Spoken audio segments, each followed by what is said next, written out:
40 বছরে রাসূল আকরাম সাল্লাল্লাহু আলাইহি ওয়াসাল্লাম নবুয়ত পেয়েছিলেন নাকি তার আগেই পেয়েছিলেন? শেখ আহমদুল্লাহ সাহেবের মূল ভিডিওটা কি ছিল আপনারা দেখবেন, এখন ইউটিউবে আছে। নবুয়তের পূর্বে রাসূল আকরাম সাল্লাল্লাহু আলাইহি ওয়াসাল্লাম কোন ধর্ম পালন করতেন? গুরুত্বপূর্ণ প্রশ্ন। নবুয়তের পূর্বে আমাদের প্রিয় নবী সাল্লাল্লাহু আলাইহি ওয়াসাল্লামের ধর্ম কি ছিল? যদি বলেন যে কোন ধর্ম অনুসরণ করতেন না, তাহলে নাউজুবিল্লাহ উনি কি ধর্মহীন ছিলেন নাকি? তাহলে শায়েককে প্রশ্ন করা হয়েছে, সেই প্রশ্নটা শায়েক ওখানে উপস্থাপন করেছেন যে আল্লাহর রাসূল 40 বছর তো নবুয়ত পান নাই। প্রশ্নটা এভাবে করাছে, সেই প্রশ্নটা শায়েক পড়েছে মাত্র, কাট করে নিয়ে যে ওই জায়গাটা ওখানে বসানো হয়েছে। আর এটা নিয়ে আমাদের ভাইয়েরা গোটা দেশ উত্তাল করে ফেললো। শায়েক আহমদুল্লাহ বাংলাদেশের একটা অ্যাসেট। আহমদুল্লাহরা প্রতি বছর জন্ম নেয় না। আমি মুস্তাফিজ না থাকলে দেশের জাতির দিনের অতটা ক্ষতি হবে না।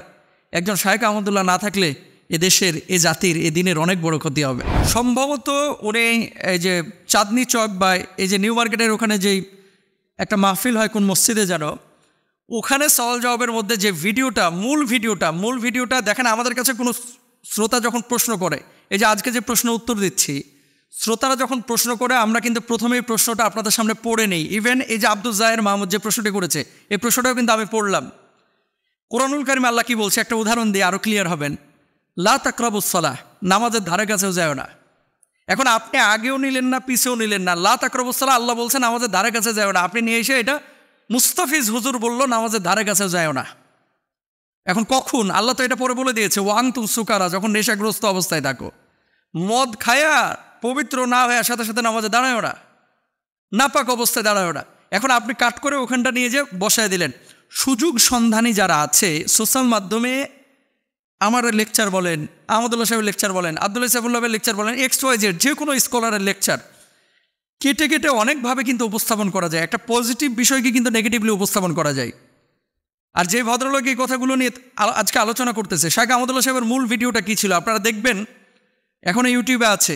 প্রশ্নটা শায়েক এভাবে পড়ছেন যে এক ভাই প্রশ্ন করেছেন, রাসূল আকরাম সাল্লাল্লাহু আলাইহি সাল্লাম তো 40 বছরের নবুয়ত পেয়েছেন, এর আগে তিনি নবী ছিলেন না। তাহলে এই 40 বছর আগে তিনি কোন ধর্ম অনুসরণ করতেন? তাহলে কি আল্লাহ রাসূল কোনো ধর্মের অনুসরণ করতেন না, নাকি অনুসরণ করতেন? অনুসরণ করলে কার ধর্ম অনুসরণ করেছেন? আমরা জানি যে ইব্রাহিম আলাইহিস সালাতু ওয়াস সালামের দিন ধর্ম আল্লাহ রাসূল সাল্লাল্লাহু আলাইহি সাল্লাম অনুসরণ করেছেন। তাহলে শায়েককে প্রশ্ন করা হয়েছে, সেই প্রশ্নটা শায়েক ওখানে উপস্থাপন করেছেন যে আল্লাহর রাসূল 40 বছর তো নবুয়ত পান নাই। প্রশ্নটা এভাবে করাছে, সেই প্রশ্নটা শায়েক পড়েছে মাত্র, কাট করে নিয়ে যে ওই জায়গাটা ওখানে বসানো হয়েছে। আর এটা নিয়ে আমাদের ভাইয়েরা গোটা দেশ উত্তাল করে ফেলল।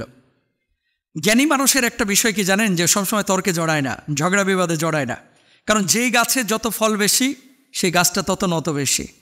এই যে আম বড় বড় দেখবেন গাছের উপরে ধরে আছে, যত বেশি আম গাছটা তত নত।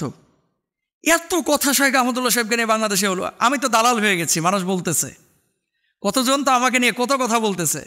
এতদিন আমাকে নিয়ে কেউ সমালোচনা পৃথকভাবে করেছে, কিন্তু আওয়ামভাবে একটা দুইটা না, একাধিক ভিডিওতে আমাকে সমালোচনা করেছে। যে ভাই আমার নিয়ে গালমন্দ করেছে, সমালোচনা করেছে, আমি তার জন্য দোয়া করি, আল্লাহ তাকে হেদায়েত দান করুক, আল্লাহ তাকে মাফ করে দেয়। তার ব্যাপারে আমার কোনো আক্রোশ নাই, বিদ্বেষ নাই। কিন্তু শেখ আহমদুল্লাহ বাংলাদেশের একটা অ্যাসেট। আহমদুল্লাহরা প্রতি বছর জন্ম নেয় না। আমি মুস্তাফিজ না থাকলে দেশের জাতির দিনের অতটা ক্ষতি হবে না। একজন শায়েক আহমদুল্লাহ না থাকলে এ দেশের, এ জাতির, এ দিনের অনেক বড় ক্ষতি হবে, অনেক বড় ক্ষতি হবে, অনেক বড় ক্ষতি হবে। সুতরাং শায়েক আহমদুল্লাহ সাহেবকে নিয়ে এই কথাগুলো যারা বলতেছে, মূলত শায়েক আহমদুল্লাহ ব্যক্তি আহমদুল্লাহ টার্গেট না, মূলত তার প্রতিষ্ঠান টার্গেট। কারণ মানুষজন যাতে করে এই প্রতিষ্ঠানের তার উপরে প্রশাসনিক নজরদারি নিয়ে এসে প্রতিষ্ঠানটাকে বন্ধ করতে পারে। কারণ কি? মানুষের ভিতরে একটা গ্রহণযোগ্যতা তৈরি হয়েছে। আপনি বিদেশে যান, আউল বাউল ফাউল যারা নাচানাচি গাওয়াগাওয়ি করে, তাদের ইমেজটা কি? বর্তমান জেনারেশনের যুবকদের কাছে তাদের ইমেজটা কি? আর শায়েক আহমদুল্লাহর ইমেজ কি? মিজানুর রহমান আজহারীর ইমেজ কি? আমি যে কথাটা বলতে চাচ্ছি, ফুল ভিডিওটা আগে দেখেন, তারপর আপনারা সিদ্ধান্ত নিন। এবার আসেন দলিল। বলা হচ্ছে কি, যে কেউ যদি নবীজিকে বলে যে 40 বছরে আল্লাহ রাসূল সাল্লাল্লাহু আলাইহি ওয়াসাল্লাম নবুয়ত পেয়েছেন, তার আগে যদি কেউ বিশ্বাস না করে সে কাফের হয়ে যাবে। যদি এই কথা কেউ বলে, তাহলে আনাস ইবনে মালিক রাদিয়াল্লাহু তাআলা আনহু এবং আব্দুল্লাহ ইবনে আব্বাস রাদিয়াল্লাহু তাআলা আনহুমা, তাদের কথা অনুসারে সেই কাফেরের খাতায় তাদের নাম উঠে যায়। নাউজুবিল্লাহি মিন যালিক। কেন বলি? বুখারী শরীফের হাদিস। আনাস ইবনে মালিক রাদিয়াল্লাহু তাআলা আনহু কি বলছেন? আল্লাহ রাসূল সাল্লাল্লাহু আলাইহি ওয়াসাল্লামের 1 বছরও না, 2 বছর না, 10টা বছর তিনি খেদমত করেছেন। তিনি বলছেন, আল্লাহ রসুল সাল্লাল্লাহু আলাইহি ওয়াসাল্লামের উপরে আল্লাহ তাআলা নবুয়ত দিয়েছেন 40 বছরে। তো আনাস ইবনে মালিক রাদিয়াল্লাহু তাআলা তিনি বলছেন 40 বছরে নবুয়ত দেওয়া হয়েছে। তাহলে যারা বলতেছে যে 40 বছরে আল্লাহ নবীকে নবুয়ত দেওয়া হয়েছে, তাহলে সেই কথা অনুসারে আনাস ইবনে মালিক রাদিয়াল্লাহু তাআলার উপরে সেই অপবাদ যায়, নাউজুবিল্লাহ। আব্দুল্লাহ ইবনে আব্বাস রাদিয়াল্লাহু তাআলা তিনি বলছেন যে আল্লাহ রসুল সাল্লাল্লাহু আলাইহি ওয়াসাল্লামের উপরে 40 বছরে নবুয়ত এসেছে। আল্লাহ রসুল সাল্লাল্লাহু আলাইহি ওয়াসাল্লাম আরেকটা হাদিসের মধ্যে কি বলছেন দেখেন, আল্লাহ রসুল সাল্লাল্লাহু আলাইহি ওয়াসাল্লাম বলছেন যে আমি একটা পাথরকে জানতাম যে পাথরটা আমাকে কবলা আই ইউসাল্লিমা, আমাকে সালাম প্রদান করত, আন উবাসা নবুয়া, আমি নবুয়ত পাওয়ার আগেই এই পাথরটা আমাকে সালাম করত। তো নবুয়ত পাওয়ার আগে পাথর আমাকে সালাম করত, আল্লাহ রসুল সাল্লাল্লাহু আলাইহি ওয়াসাল্লাম নিজে বলেছেন। তো নবীজি যে বললেন যে আমায় নবুয়ত পাওয়ার আগে পাথর আমাকে সালাম করত, তাহলে নবুয়ত আল্লাহ রসুল সাল্লাল্লাহু আলাইহি ওয়াসাল্লাম একটা নির্দিষ্ট সময় পেয়েছেন। এখন আরেকটি হাদিস যেটা দিয়ে সব ভাইয়েরা দলিল পেশ করে, নবীজি সাল্লাল্লাহু আলাইহি ওয়াসাল্লামের নবুয়তের ব্যাপারে জিজ্ঞেস করা হয়েছিল যে আপনি কখন থেকে নবী, যে রাসূল আকরাম সাল্লাল্লাহু আলাইহি ওয়াসাল্লামকে জিজ্ঞেস করা হলো যে আপনি কখন থেকে নবী, কুনতু নাবিয়ান ওয়াল আদামু বাইনাল জাসাদি, যখন আদম ওয়াল মাই, যখন ওয়াল আদামু বাইনাল মাই ওয়াল জাসাদ, এরকম হাদিসের মধ্যে কয়েকটা বর্ণনা আছে যে আদম যখন শরীরে এবং পানির মধ্যে তিনি ছিলেন তখন থেকেই আল্লাহ রসুল সাল্লাল্লাহু আলাইহি ওয়াসাল্লাম নবুয়ত পেয়েছিলেন। আদম যখন রূহ এবং মাটির মধ্যে মিশ্রিত ছিলেন তখন থেকে আল্লাহ রসুল সাল্লাল্লাহু আলাইহি ওয়াসাল্লাম নবুয়ত পেয়েছিলেন। এরকম কিন্তু একাধিক বর্ণনা আছে। হাদিসটা কি?